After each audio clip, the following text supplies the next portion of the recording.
Not everybody is a good patient for hair restoration. So this presentation will tell you a little bit about other things you can do in your office, and also when is the patient, when it comes to you, when it's not really a patient for hair restoration.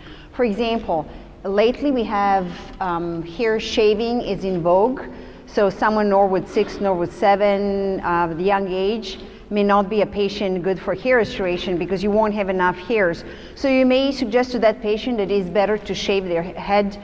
At least they won't have any scars in the back, and also they won't look like half done in somewhere in between and regret their decision. The other one is there's a scalp micropigmentation and there's a hairpiece. So I'm going to go and talk one by one. Scalp micropigmentation is a procedure where the pigment is deposited into the scalp, looks like a hair being shaved hair. It is a medical tattooing. It seems simple, but it's not that simple. What you need to know is that there's a specific depth in which pigment can be deposited. If it's not deposited in the right depth, the skin on an arm or a leg is not the same as the skin on the scalp. There's sebaceous gland. There's a lot of different structures that would take the pigment underneath and bleed underneath, so it can be a blotchy. It can be used, if it's done correctly, to fill in between thin hairs, so it can create that contrast between the hair color and the skin color less noticeable. So someone who has a limited donor hair, scalp micropigmentation can be used to add the density. You have to be careful. The pigment keeps the color. If the patient turned white, then you have a trouble. You can't do just one area and then everything else changes. So keep those things in perspective.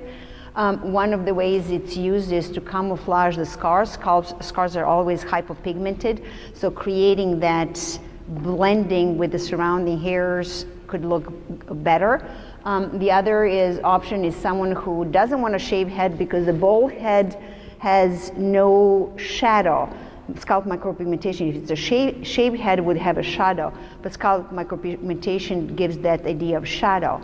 Person who is choosing scalp micropigmentation has to know they cannot stop shaving their heads, because they can't grow hair, long hair, 3-dimensional, and then this is shaved and it's 2-dimensional. So everything has the pros and cons. Be aware of all that. These are what it looks like. Can we just dim the lights here so it will show better? The pigment can turn blue, it can become blotchy, it can be these big spots, it looks terrible. Now the person cannot hide, there's nothing they can do about it, so it's not something you want to take lightly. Hair pieces, this is the hair piece of the past. They don't look like that anymore. There are a lot of people in the Hollywood, in movie industry, they wear hair pieces, you wouldn't even know that they're hair pieces. These days we have hair pieces made out of human hair. They're woven into a mesh that looks like a skin color. Once it's placed on the scalp, you can have a hairline that looks like this, you wouldn't even know. In someone who is Norwood 7 can have a nice head of hair, looks very natural, they can go swimming. It may be cost effective, but it may be a choice for some. So we don't disregard. We have several places in the Dallas area where we refer patients. There's not that many. They would rather shave their head than wear hairpiece. But there's still those who wear hairpiece. There are some who already started hairpiece and now want to transition. So in those cases, one thing I forgot to tell you is that hairpiece cannot provide for a temporal point. Hairpiece, what they do is they shave the top of the head and then they glue the piece to the skin. The piece is glued and then taken off a month later, and then a new piece is glued. So you usually buy 3 hair pieces, and one is always worn and the other one are kept clean. So when the person comes for service, they take the clean piece, put it on, take the dirty piece, and it's not dirty, it has to be cut, colored, but that's serviced, and then the person comes back every 4 weeks and they have a service. However, the hair piece has limitations because it sits on the top. Usually if the person doesn't have a temporal points, they have to wear hair like this, where the hair piece covers that transition point. This is our patient. We restored the temporal points. His donor area was very limited. He loved the full look. So he kept the hair piece. It blends well, you can never tell that this is a hairpiece. Even the hairline can look very natural, but the point was he couldn't have the temporal points. He couldn't part hair where he wanted. So by combining transplantation in the temporal points, he had enough donor hair for that, and then he was able to continue wearing hairpiece. Where they're attached is they can be attached with a tape, they can be attached with different types of glue. The glue are removed by professionals. Tape can be put on and off. When it's a glue, the person can swim, they can live life with all activities they normally would if they had full head of hair. They just have to be serviced often. Someone who had the hair piece or hair system and wants to do hair transplant, they have enough donor hair to do that. What you take them and you transition them slowly. It takes about a year depending on how much density they want to accomplish and how big the area needs to covered. We say it may take 1 or 2 years before you can get out of the hair system. During that time, there's a transition period. Immediately after the surgery, they cannot wear hair system the way they used to. The tape has to be placed lower than the transplanted area, and the attachment has to be temporary attachment with clips. So we ask them to prepare that before the surgery. They go and attach the clips to the hair system.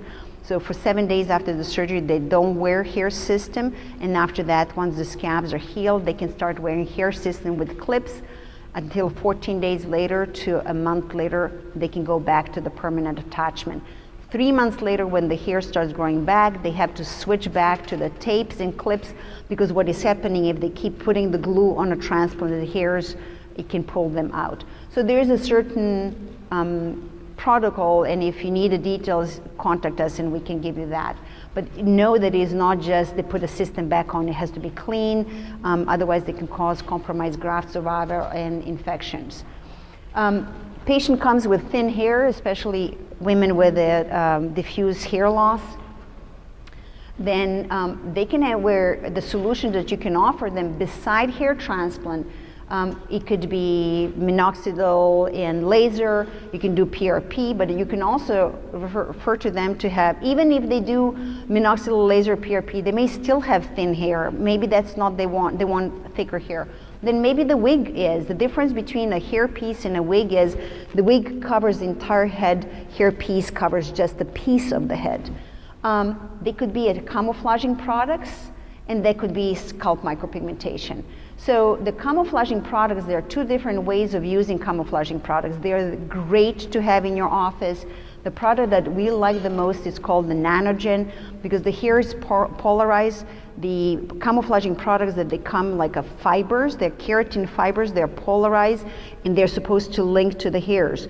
These specific fibers have a double polarization, so they can link positive and negative, because the hairs are not all consistently one polarization than the other. So other products, what I found, they clump together. This specific product does not clump. I don't have any financial interest, just the interest of sharing something that I really like. This would cover the scalp and create the cover the light color of the scalp and create a less contrast between the scalp color and the hair color, but does not give a volume. Fibers will be the one that give the volume. And this is what it make a difference. So if you have a thinning after the surgery, this can be used. If you have a patient who has an event, they would love to be helped with fibers, something temporarily. So there are a lot of different uses for this. They give immediate results. And this is in your office, a patient that has a limited donor hair, you had some hairs so the fibers can be attached to, and this is what it looks like immediately in the office. They are thrilled to have some solution. It can also be used to camouflage the scar or thinning hair in women. If you're doing combination with hair transplant, it can be used to camouflage post-operative thinning, but you have to know they should not be used 7 days after the surgery, because if they're placed on the top of the scabs, they can cause they don't wash well, and then can be infection and suboptimal growth. We always say put the minoxidil first before the camouflaging product. And what you now know is what and when to do. Not everybody is the ideal candidate for hair transplant. There are other options. Sometimes you would have a happier patient to refer them to shave their heads, for example, than to do a little bit of transplant, and then they don't do well for the, because the result is doesn't give them enough hair density.